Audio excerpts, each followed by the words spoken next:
Hi hello ಎಲ್ರಿಗೂ ನಮಸ್ಕಾರ. Welcome to my YouTube channel. ಗೊಂಬೆ ಗೊಂಬೆ ದಂತದ ಗೊಂಬೆ. ನಾವಿವತ್ತು ಹುಟ್ಟಿದ್ದು ಒಂದು ಟೆಂಪಲ್ಗೆ. ಯಾವ ಟೆಂಪಲ್ಗೆ ಹೋಗಿದ್ದೆ, ಅಲ್ಲಿ ಏನು ಮಾಡಿದ್ವಿ ಎಲ್ಲ ಈ ವಿಡಿಯೋ ವಾಚ್ ಮಾಡಿ ಕೊನೆ ತನಕ ನಿಮಗೆ ಗೊತ್ತಾಗುತ್ತೆ. ಮಾರ್ನಿಂಗೇ ಬೇಗ ಎದ್ದು ಊರಿಗೆ ಹೊರಟ್ವಿ. ಊರಿಗೆ ಹೊರಟ್ರೆ ಏನೋ ಒಂಥರ ಖುಷಿ. ಆ ಗ್ರೀನರಿ ನೋಡೋಕ್ಕೆ ಒಂಥರ ನೆಮ್ಮದಿ. ಬ್ಯಾಂಗ್ಳೂರಲ್ಲಿ ಫುಲ್ಲು ಗಾಡಿ ವೆಹಿಕಲ್ಸ್ ಸೌಂಡೇ ಕೇಳಿ ಒಂಥರ ಬೇಜಾರಾಗಿಬಿಟ್ಟಿತ್ತು.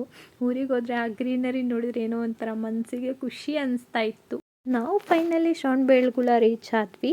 ಶ್ರವಣಬೆಳಗೊಳದಿಂದ ಒಂದು 1/2 ಅವರ್ ಆಗುತ್ತೆ ನಾವು ಹೋಗಬೇಕಾಗಿರೋ ಟೆಂಪಲ್ ಇರೋ ಊರು. ಆ ಊರ ನೇಮ್ ಏನಂದರೆ ಸಾಸ್ಲು ಅಂತ. ಆಲ್ಮೋಸ್ಟ್ ನಾನು ಚಿಕ್ಕವಳಿದ್ದಾಗಿಂದನೂ ಆ ಟೆಂಪಲ್ಗೆ ಹೋಗ್ತಿದ್ವಿ. ಅಲ್ಲಿರೋ ವಿಶೇಷತೆಯೇ ಒಂಥರ ಚೆನ್ನಾಗಿದೆ. ಸೊ ಫೈನಲಿ ಅವರಿಗೆ ರೀಚ್ ಆದ್ವಿ. ರೀಚ್ ಆದಮೇಲೆ ನೆಕ್ಸ್ಟು ಪೂಜೆಗೆಲ್ಲ ಬಾಳೆಹಣ್ಣು ಪೂಜೆ ಸಾಮಾನೆಲ್ಲ ತೊಗೊಂಡು ಹೊರಟ್ವಿ. ಕೊಳಕ್ಕೆ ಪೂಜೆ ಮಾಡಿ ಆಮೇಲೆ ಟೆಂಪಲ್ಗೆ ಹೋಗಬೇಕು. ಸೊ ಇಲ್ಲಿರೋ ನಂಬಿಕೆ ಏನಂತ ಹೇಳಿದ್ರೆ ಈ ಟೆಂಪಲ್ದು. ಸೊ ಇವಾಗ ಚಿಕ್ಕ ಮಕ್ಳಿಗಾಗಿರ್ಬೋದು ದೊಡ್ಡವ್ರಿಗೆ ಆಗಿರ್ಬೋದು ಏನಾದರೂ 4 ದೋಷ 4 ಮಚ್ಚೆ ತಲೆಯಲ್ಲಿ ಏನಾದರೂ ಗಾಯ ಆಗ್ತಿರುತ್ತಲ್ವ, ಅದೆಲ್ಲ ಪರಿಹಾರ ಆಗಬೇಕಂತ ಈ ಟೆಂಪಲ್ಗೆ ಬಂದು ಕೇಳ್ಕೊತಾರೆ. ಸೊ ಅದು ಪರಿಹಾರ ಆಗುತ್ತೆ ಅನ್ನೋ ನಂಬಿಕೆ ಇದೆ ಜನಗಳಿಗೆ. ಅಷ್ಟು ಮಮ್ಮಿನೇ ಕೊಳಕ್ಕೆಲ್ಲ ಪೂಜೆ ಮಾಡ್ತಿದ್ರು. ನಾನು ನಮ್ಮ ಅಣ್ಣ ಇಬ್ಬರು ನೋಡ್ತಾ ಇದ್ವಿ. ಹಾಗೆ ನಾನು ವಿಡಿಯೋ ಮಾಡಿಕೊಂಡೆ. ಸೊ ಈ ಟೆಂಪಲ್ ಬಂದು ಮುಜರಾಯಿ ಇಲಾಖೆಗೆ ಸೇರ್ಕೊಂಡಿದೆ. ಅವರೇ ಇದೆಲ್ಲ ಮುಂದೆ ನಿಂತ್ಕೊಂಡು ನಡೆಸ್ಕೊಂಡು ಹೋಗೋದು. ಸೊ ಈ ಟೆಂಪಲ್ ಇವಾಗೇನೋ ಕನ್ಸ್ಟ್ರಕ್ಷನ್ ಮಾಡ್ತಿರೋದ್ರಿಂದ ಟೆಂಪಲ್ನ ಹೊಡೆದಾಕಿದ್ದಾರೆ. ಲಾಸ್ಟ್ 1 ಇಯರಿಂದ ಏನೋ ಕಟ್ತಾ ಇದ್ದಾರೆ ಟೆಂಪಲ್ನ. ನಾವು ಕೊಳಕ್ಕೆಲ್ಲ ಪೂಜೆ ಮುಗಿಸ್ಕೊಂಡು ಹೊರಟ್ವಿ ಟೆಂಪಲ್ ಕಡೆ. ಮತ್ತು ಇಲ್ಲಿ ಏನಪ್ಪ ವಿಶೇಷ ಅಂದರೆ ಕಾರ್ತಿಕ ಮಾಸದಲ್ಲೇ ತುಂಬ ಜನ ಬರೋದು. ಎಲ್ಲಿಂದ ಅಂದ್ರೂ ಎಲ್ಲ ಊರ ಕಡೆಯಿಂದನೂ ಬರ್ತಾರೆ. ನಾರ್ಮಲ್ ಟೈಮಲ್ಲೂ ಟೆಂಪಲ್ ಓಪನ್ ಇರುತ್ತೆ, ಬಟ್ ಕಾರ್ತಿಕ ಟೈಮಲ್ಲಿ ತುಂಬ ಜನ. ನೇಮ್ ಏನಂದರೆ ಸೋಮೇಶ್ವರ ಮತ್ತು ಶಂಭುಲಿಂಗೇಶ್ವರ ಅಂತ 2 ದೇವರಿದೆ.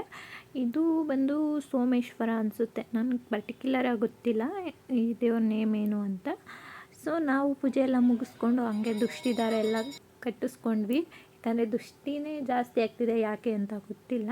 ಸೊ ಹಂಗೆ ದೃಷ್ಟಿ ಎಲ್ಲ ತೆಗೆಸ್ಕೊಂಡು ಮತ್ತೆ ನಾನು ಹೇಳಿದೆ ಅಲ್ವ 2 ದೇವರಿದೆ ಇಲ್ಲಿ ಅಂತ. ಸೊ ನಾವು ಅಲ್ಲಿಗೆ ಹೊರಟ್ವಿ.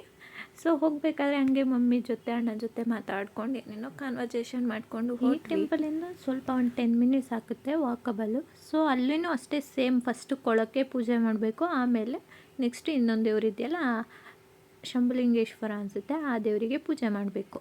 ಅಲ್ಲಿ ಪೂಜೆ ಮುಗಿಸ್ಕೊಂಡು ನೆಕ್ಸ್ಟ್ ಹೋಗೋಣ ಅಂತ ಇದ್ವಿ. ಮಮ್ಮಿ ಪೂಜೆ ಮಾಡ್ತಾಯಿದ್ರು. ಸೊ ಅಲ್ಲಿ ಒಂದು ಏನೋ ಟಿಕೆಟ್ ತೊಗೊಳ್ಳಿ ಅಂತ ಚಿಕ್ಕ ಹುಡುಗ ಹೇಳ್ತಾ ಇದ್ದ. ಸೊ ಅವನ ವಾಯ್ಸ್ ಕೇಳಿ ನನಗೆ ಫುಲ್ಲು ಫನ್ನಿ ಅನಿಸ್ತಾಯಿತ್ತು. ನಮ್ಮ ಮಮ್ಮಿನೂ ಅದೇ ಹೇಳ್ತಾಯಿದ್ರು. ಸೊ ನಾನು ಅವನು ವೀಡಿಯೋ ಕ್ಯಾಪ್ಚರ್ ಮಾಡಿಕೊಂಡೆ. ಬಿಕಾಸ್ ಅವ್ನಿಗೆ ಹೇಳೋಕ್ಕೆ ಬರ್ತಿರ್ಲಿಲ್ಲ, ಫುಲ್ ಹೇಳೋದು. ಅದೇ ಪಾಪ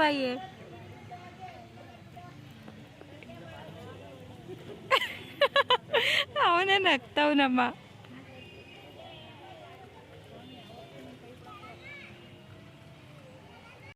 ನಾವು ಈ ಟೆಂಪಲ್ಗೂ ಪೂಜೆ ಮಾಡಿಸ್ಕೊಂಡು ಹೊರಟ್ವಿ. ನೆಕ್ಸ್ಟು ಅಲ್ಲಿ ಒಂದು ನಾಗರ ಕಲ್ಲುಗಳಿದ್ದಾವೆ. ಆ ಕಲ್ಲಿಗೆ ಹಾಲು ಎರಿತೀವಿ. ಬಿಕಾಸ್ ನಾವು ನಾಗರ ಹಬ್ಬ ಮಾಡೋದ್ರಿಂದ ಊರಿಗೆ ಹೋಗಿ ನಾವಿವಾಗೇನು ಮಾಡಲ್ಲ. ಸೊ ಅದಕ್ಕೋಸ್ಕರ ಈ ಟೆಂಪಲ್ಗೆ ಹೋಗ್ತೀವಿ. ಆಲ್ಮೋಸ್ಟ್ ನಾನು ಚಿಕ್ಕವಳಿದ್ದಾಗಿಂದನೂ ಈ ಟೆಂಪಲ್ಗೆ ಹೋಗ್ತಿದ್ದೀವಿ. ಸೊ ಅಲ್ಲಿಂದ ಹೊರಟ್ವಿ. ಹಂಗೆ ಜಾತ್ರೆ ಎಲ್ಲ ನೋಡ್ತಾಯಿದ್ದೆ. ಒಂಥರ ಖುಷಿ ಆಗ್ತಿತ್ತು. ಚಿಕ್ಕ ವಯಸ್ಸಲ್ಲೆಲ್ಲ ಈ ಥರ ಜಾತ್ರೆಗೆ ಹೋಗ್ತಾಯಿದ್ದಿದ್ದು. ಅಲ್ಲೇ ಹಾಲು ತುಪ್ಪ ಎಲ್ಲ ಮಾರ್ತಿರ್ತಾರೆ. ಸೊ ನಾವು ಅದನ್ನು ತೊಗೊಂಡು ನಾಗರ ಕಲ್ಲಿಗೆ ಪೂಜೆ ಮಾಡೋಣ ಅಂತ ಹೊರಟ್ವಿ. ಇಲ್ಲಿ ಪೂಜೆ ಮಾಡೋದ್ರಿಂದ ನಮ್ಗೆ ಏನೇನು ದೋಷ ಇರುತ್ತೆ, ಕಣ್ದೃಷ್ಟಿ ಎಲ್ಲ ಹೋಗುತ್ತೆ ಅನ್ನೋ ನಂಬಿಕೆ. ಸೊ ಹಾಗೆಯೇ ಏನು ಬೇಕು ಅದೆಲ್ಲ ಕೇಳಿಕೊಂಡೆ ನೆರವೇರಿಸ್ತಾರಂತೆ. ದಿಸ್ ಟೈಮ್ ನಾನು ದೇವರಿಗೆ ಬೇಡಿಕೆ ಇಟ್ಟಿದ್ದೀನಿ. ನೋಡೋಣ ನೆಕ್ಸ್ಟ್ ಇಯರ್ ಬಂದ ಹೇಳ್ತೀನಿ ಆಯಿತಾ ಇಲ್ವಾ ಅಂತ. ಸೊ ಅಲ್ಲೇ ಪ್ರಸಾದ ಕೂಡ ಕೊಡ್ತಾಯಿದ್ರು. ಸೊ ಅಲ್ಲಿಂದ ಪ್ರಸಾದ ತಿಂದ್ಕೊಂಡು ಮತ್ತೆ ಜಾತ್ರೆ ಎಲ್ಲ ಒಂದು ರೌಂಡ್ ಹಾಕ್ಕೊಂಡು ಹೊರಟ್ವಿ. ಏನೂ ತೊಗೊಂಡಿಲ್ಲ ಅಂದರೆ ಸುಮ್ಮನೆ ಜಾತ್ರೆ ನೋಡೋದಂತೂ ಬಿಡಲ್ಲ. ಸೊ ನಾನು ನಮ್ಮಣ್ಣ ಕೇಳ್ತಿದ್ದೆ ಆ ಡಾಲ್ ಕೊಡಿಸು ಈ ಡಾಲ್ ಕೊಡಿಸು ಅಂತ. ಈ ಹುಡುಗನ ನೋಡ್ತಿದ್ದೀರಲ್ಲ, ಇವ್ನು ನಮ್ಮ ಅಜ್ಜಿ ಊರು ಪಕ್ಕದ ಊರು ಹುಡುಗ. ಸೊ ನಾವು ಅದೇ ಊರು ಅಂತ ಹೇಳಿದ ತಕ್ಷಣ ಓಡೋಗ್ತಾ ಇದ್ದ. ಸೊ ನಾನು ಹೇಳ್ತಿದ್ದೆ ಬಾರೋ ನಾವೇನು ಕರ್ಕೊಂಡು ಹೋಗಲ್ಲ, ನಮ್ಮ ಜೊತೆನೇ ಇರು ಅಂತ ಹೇಳ್ತಾಯಿದ್ವಿ.